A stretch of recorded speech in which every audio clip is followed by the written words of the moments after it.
I'm Sarah Williamson, and this is Going Long with FCLT Global. On this show, you'll learn what it means to be long-term from the top minds in global business and investing. Leaders from companies and investment organizations join us to discuss how they are leading their teams for the long run on issues including capital allocation, risk management, climate change, and sustainability. To learn more, visit our website at fcltglobal.org.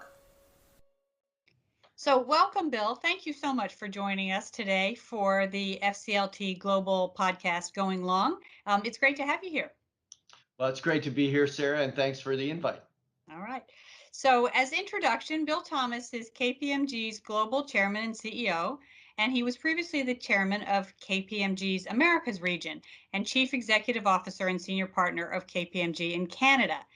Bill has been a leader in defining KPMG's global strategy and is a champion in promoting an inclusive and high-performing culture throughout the KPMG network. So we're so glad to have the time to talk about these topics today. I should also mention that KPMG is a member of Focusing Capital on the Long Term, or FCLT Global.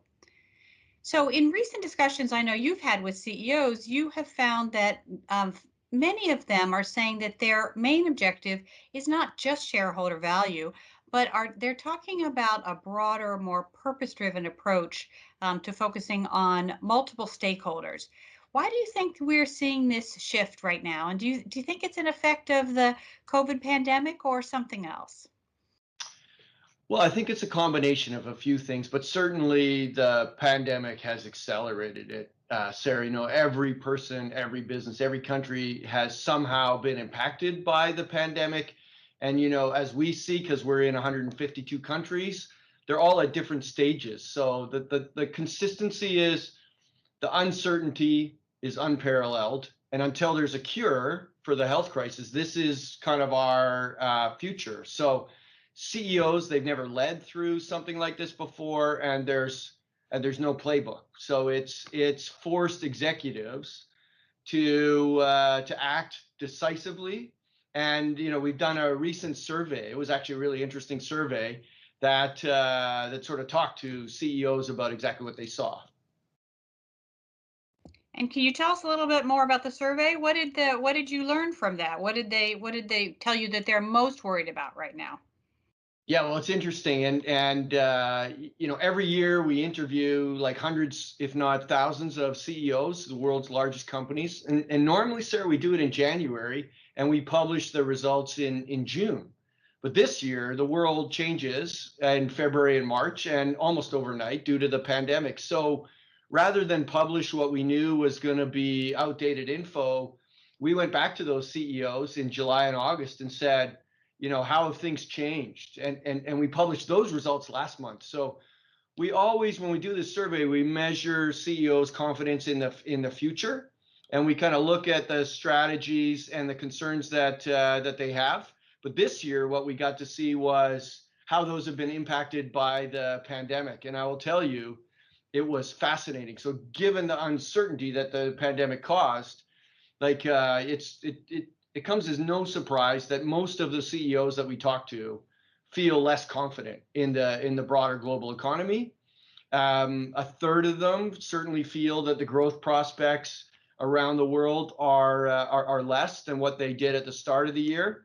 But the good news is, and it's human nature a little bit, but the good news is, the closer you got to their sphere of influence, the more optimistic they got. So you look at the global economy, they were, quite concerned about it. As you looked at their country's economy, they were a little more optimistic. As you looked at their own, as we asked them about their own business, they said, yeah, we're pretty confident about our own business. So it was a fascinating journey. It's nice to hear that people are confident about their own businesses and thinking about how they will ride through this pandemic and through the situation that we're all in now.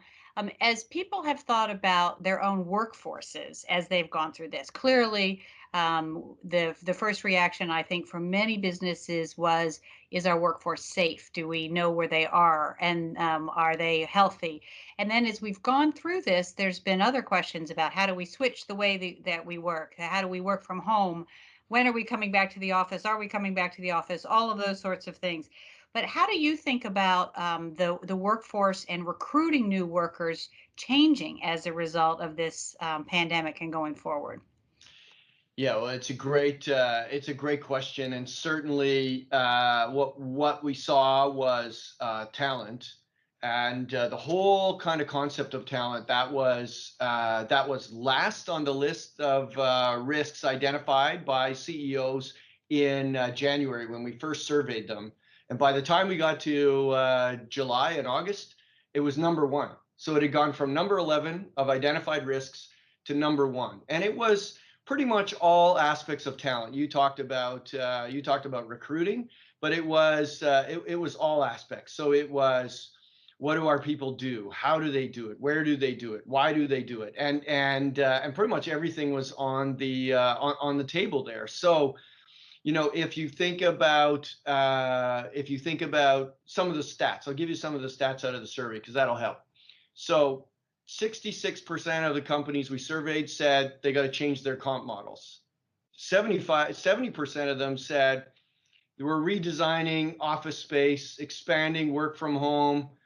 70% to your question, expanded their recruitment pool. Do we have the right people? Do we have the people with the skills that we need? 75% are investing in technology. So that's a big issue in terms of technology investment to make sure that today their teams are equipped and able to work remotely. And 80%, and this was the amazing thing for if you think about the work that FCLT does, 80% said they're renewing or revamping their purpose, the very reason for their organization, which to me was brilliant and really nice to see. It is nice to see. And I think that having a clear sense of purpose when all these events are changing around us in unexpected ways, we've heard from a lot of companies that that sense of purpose or values or long-term strategy or culture, different people use different words, but that sort of the core of who they are and what they're trying to do has been a very important way to keep people together, even in these really unforeseen times.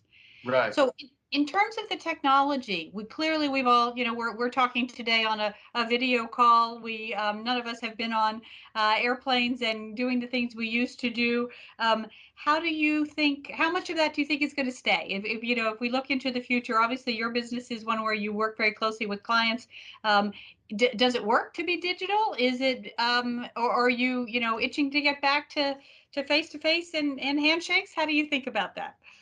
Well, I've been asked this question a lot, and there's no doubt that technology is at the heart of the conversations that are going on about this.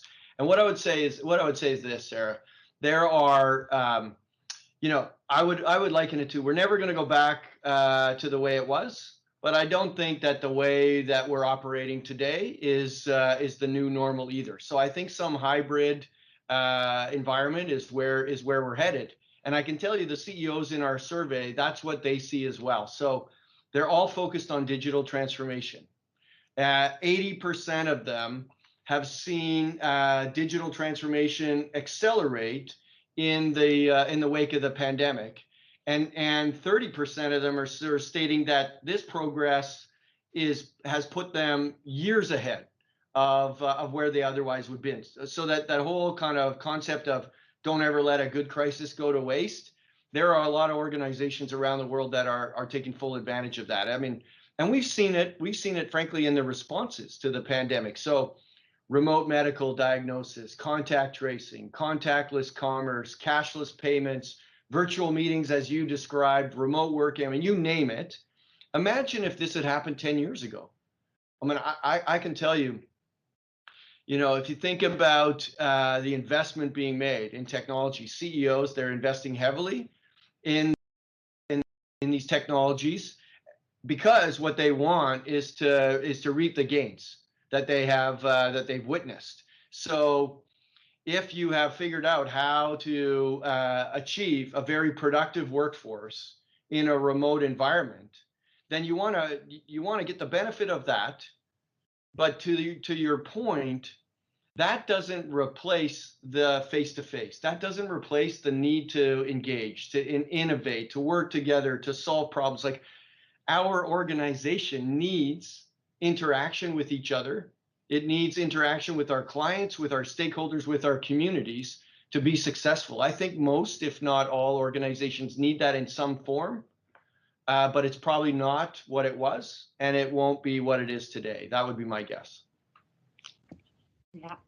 It's so interesting that people have adjusted, pivoted really in response to this crisis, and are beginning to talk about how can we be prepared for the next crisis, or what the next crisis might be. Clearly, building resilience has become an important watchword. 6 months to a year. What do you think about the next crises might be, or the crises that people are beginning to prepare for? Or is this one where it's very hard to prepare for a crisis, and it's better to just focus on being nimble and being able to react to what happens? Well, look, I think that certainly what this has proven to us is that things that have been told to us that we wanted to ignore, they happen. Like, we can ignore them. We can say it's not going to exist. It's never going to happen. That's just somebody being sort of overly sort of pessimistic, but they do happen. And so then the question is really, what have we learned? And if I go back to our survey, one of the things that was most fascinating for me, Sarah, it's kind of on point to your question, is the CEOs themselves. What I found fascinating about this was the degree to which most of them told us that this is personal. So, if, for example, more than half of the CEOs, they changed their corporate strategy. So the way forward, they changed their strategy because either they personally had contracted the virus, or an immediate family member had contracted it. So in other words, it was very close to home, and they reacted differently as a result. And when it hits home like that, the reality of the situation, it becomes real, it focuses everybody, and then and what you realize is nobody can escape it. So it gets to your go forward point, because what they also said was CEOs are having a conversation today about purpose they never had. Purpose is being sort of reconsidered as a key driver of success for both today and tomorrow. They recognize this isn't the sort of exception. This is now how we have to act, and and the importance of business in playing a role in building a more healthy, more sustainable society going forward. And I think the pandemic, while that call was there before, I think the pandemic has accelerated it. And what we saw in our survey is the CEOs that we talked to, they realize that not only is it their organization's responsibility, but it's their personal responsibility to lead it, and that's what they're doing. So this personal feeling about the importance of sustainability, I think, is a really interesting outcome of this pandemic. You, as KPMG, have thought a lot about sustainability leading up to this, before we knew this was on the horizon, and have also been involved with a project that we've been working on as well, but behind the scenes, with the World Economic Forum, in terms of how do you measure some of these things. There are a lot of measurements out there for all things sustainable, but they've grown up in many different ways. There's sort of a cacophony of ways of doing this. Can you tell a little bit about how you're thinking about translating this pandemic, this personal drive, into metrics that companies can really think about going forward? Yeah, and it's really exciting, and just sort of to put some context in it, and on top of what you've just done. So if you think about business as we just discussed, I think it's being held to account more than ever before, and success as it's historically measured isn't good enough. Like, measuring success by virtue of simply profit and loss, it doesn't work anymore in today's society, and that's a trend that was here before. and it's certainly going to continue long after the pandemic and into whatever's next. As you described, there will be a next thing, and business is going to have to respond. Society is going to have to respond. But now that everybody's become aware of this, they realize that reporting standards aren't fit for purpose in today's world. And that's where the project that you're talking to sort of came to be, because if companies need to do better for the communities that they serve, not just because it's the right thing to do, but because it's the right thing for business, then how do we make sure that we're reporting appropriately?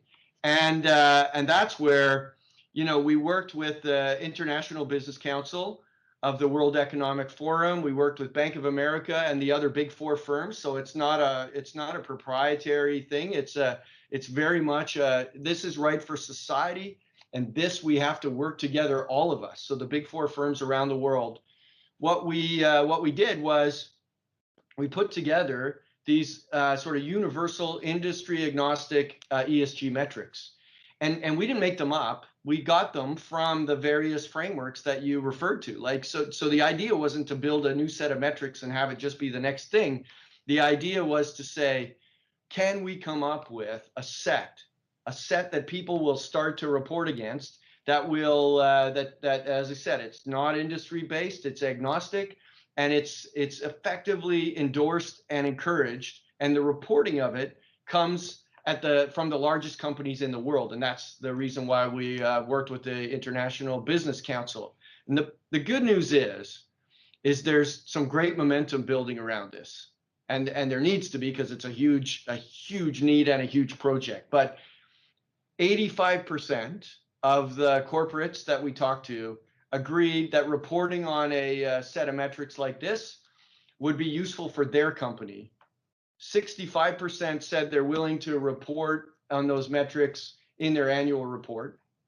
And 90% of them said not only is it good for our company, but it's really important and useful for the broader markets and the broader economy. And you know better than anybody, Sarah, like, capitalism works best with the best information, verifiable, reliable. And if we have that for financials, and we now start to build that for society more broadly, that is a way better place than we've been. And it's really exciting, certainly for KPMG, but the profession as a whole, to play a role in that momentum. Well, we're so excited that you are doing this, because what we have found time and again is when the sustainability conversation and the strategy conversation are really one and the same on the company side, it works. And the same thing on the investment side. If the sustainability conversation and an investment decision go hand in hand, then it makes a lot of sense. And that, unfortunately, sometimes in the past, those have been two different sets of conversations. And so this idea of bringing those together and integrating them really does provide both the metrics and also a bit of the language to incorporate this into the way the markets work. And so we're very excited about this, and trying to figure out how do we get these metrics into investment decision-making processes, which is exciting to implement it further. Yeah. Right. Well, it's exciting as well, because the momentum, if you think about pre-pandemic, there was a lot of momentum around ESG, and the concern was early stage in March. I remember being in a number of where people were worried that this was going to sort of be put on the side burner, like slow down. But I can tell you that I actually believe coming out of it, it's the opposite. That the mindset, the attitude is accelerating around this, and certainly, again, our survey, that's what it shows. So, the CEOs that we surveyed very much engaged with the issue. If anything, the S in ESG is sort of is becoming more in focus, and a sharper sort of focus to the CEOs. 2/3 of them, for example, said that their response to the pandemic has caused their focus to shift from simply the E part of it to the social component, which I think is, and we've seen evidence of that. And 71% said they want to lock in the climate gains that they've experienced. So you mentioned you haven't flown in a long time. I mean, I spent every single week on a plane up until March the 7th, and I haven't been on a plane in 6 months, which is, I mean, I've been home more in the past 6 months than I've been home in 20 years, and my wife is still trying to decide whether that's good or bad. But the beauty of it is, it's probably, as we said earlier, it's not going to stay this way, but there are a bunch of gains that we can make that are appropriate in how we're working, why we're working, sort of the manner in which our teams are engaged with each other. And me personally, what do I need to do differently going forward so we just don't immediately go back to the same carbon footprint we had before? I think that's huge.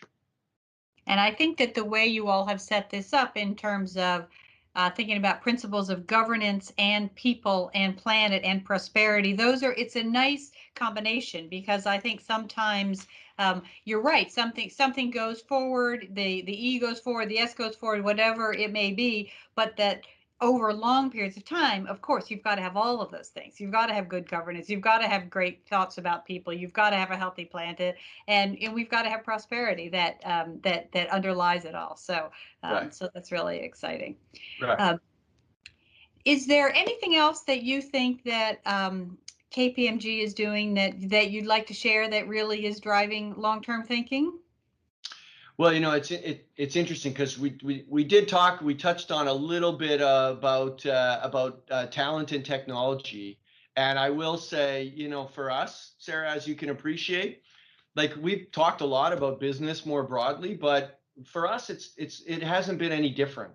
So we've had to face into similar issues than that are the businesses we're talking to over the course of the last several months, and we've gone through our own transformation. If you think about it, we have office in Wuhan that was impacted first, then Korea, then Milan, and then on it went. And you know, if you think we have onboarded 230,000 people around the world on Microsoft Teams. In June, for example, we hosted 20 million Teams calls in a month. And one day in June, it was 1.4 million calls in a single day. And we have people. So we have our teams around 120 countries that are working consistently and seamlessly on the back of the environment. So what our clients are going through, what you and your team are going through, we're going through as well. And I think what you really find is we're learning a lot about ourselves. We're learning what it means to communicate. We're learning, how do we engage with each other? What works? If you and I have a relationship and we know each other before a call like this, it actually is pretty easy and it works nicely. If you and I had never known each other, we hadn't met, and we try and do this, well, it's a little bit tougher. It's not the same as it would be if we were in person. So just like our clients, just like our all the stakeholders that we're working with, we are going through the exact same thing, and we're all trying to learn together, because we have to build a more sustainable society coming out of this. And I've said to people many times, I feel, and we as an organization feel, incredibly lucky. We're in every country in the world. We know every government, every NGO, and every business. And if there's a role that we can play using that unique and privileged position to help build a better society, then that's not only an opportunity for us, it's a responsibility. And certainly that's the way we see it. And so I feel a huge weight, but at the same time, we're all learning together. And I think we'll get through it if we stick together and stay focused on the bigger picture, not the smaller picture. Well, that is quite an inspirational way to end. And I would just say thank you so much for your leadership of KPMG, your support of focusing capital in the long term, and the work that your organization is doing around the world, because the touch that you have is quite remarkable. And being able to use that creativity, that learning, that drive to create a better world for everyone is what we're all trying to live up to. So thank you. Well, Sarah, I'll just turn the tables, because if you go back to the origin of FCLT Global, you were clearly ahead of your time. And so you and your team have brought these discussions to a forefront. And if the best thing, and there's many difficult things that people are struggling with around the world with respect to the pandemic, but if there's a silver lining that we can find in this, if it accelerates the action against the conversations that we've been having for a long time, the conversations that you and your team have been having, then you know what, that is indeed a silver lining. So I will say thank you to you and your team for all the great work you're doing. We are proud to be connected and a partner with you and your organization. And it's been an honor for me to have this discussion with you today. So I really appreciate the invite. Great. Well, thank you so much, Bill. Really appreciate it. Take care. Thanks for listening to today's episode of Going Long with FCLT Global. Be sure to hit subscribe to get new episodes every other Monday. To learn more, visit our website at fcltglobal.org.